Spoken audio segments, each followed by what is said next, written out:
So what's going on with persnickety today? He doesn't feel like himself. The only thing I could think of is like some mouse poison. He seems to be defensive of his rear end the most. I would like to get a radiograph, see if there's any kind of trauma. The other possibility, cats can have a thing called a saddle thrombus. It's okay, bud. It's very painful. Is there a cure? No, hopefully that's not it, but I want to prepare you for all of the options. I'm sorry.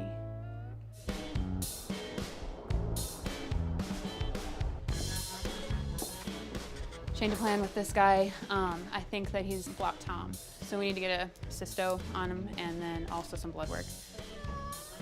Okay, so from observing him earlier, I was able to see that he's straining to urinate, and that is a sign to me that he's probably suffering from block Tom syndrome or feline lower urinary tract disease. They form stones in their bladder, and the stones can obstruct the ureter, and then they can't urinate, and their bladder becomes quite large and painful. It's a very serious condition, but lots of times, even if you can get them through it, they will reblock.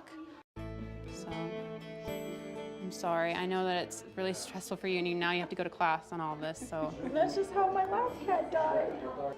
I'm sorry. You know that it is a serious condition, but we're gonna definitely try our best. So we are gonna go ahead with the block Tom treatment, so we'll kind of go off of that. So, we want to try and pass a catheter? Yeah. Okay, let's sedate kitty cat. Right now we're going to sedate persnickety and get him completely under general anesthesia. Once we've got that done, we're going to try to pass a catheter through his penis to relieve his bladder. You ride a roller coaster when you're a veterinarian. You're in the situations where you do everything that you can and they still don't turn out okay. You need to try to get that resolved before his bladder ruptures.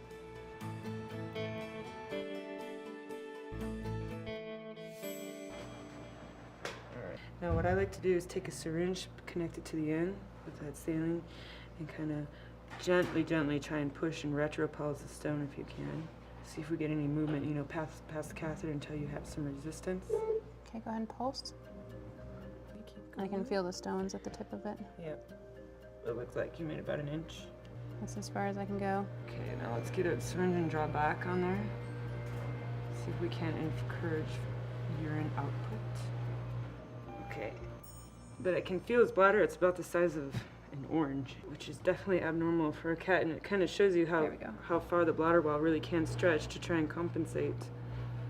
We're trying to get the bladder to expel out this catheter. There, we got a little bit. His bladder is quite big, and there's stones that could be obstructing our catheter. There, that's good. It's looking cloudier as we go, huh? At 24 hours, we'll pull the catheter and see if he can urinate on his own. I can feel the stones inside of his penis. Can you? Yeah. Ready Yeah. feeling? So this right here, this white debris, is a stone, a fairly large stone that blocked just past the tip. And I was able to break it up with my fingers by squishing it around, and then Dr. Jamie was able to propulse it out by squeezing the bladder. And so right now we're able to express the bladder without a catheter in at this point.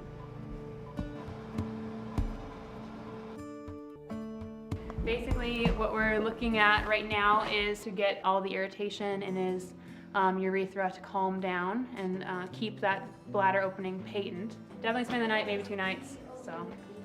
So far, it's going well.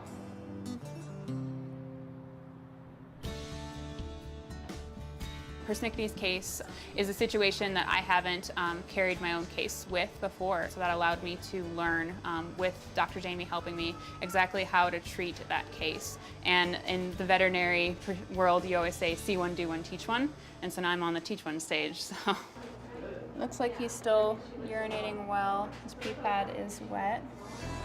This morning he's comfortable, he's not painful anymore, he's not trying to strike or be aggressive with me, which is a sign of pain in cats, and he's doing much better.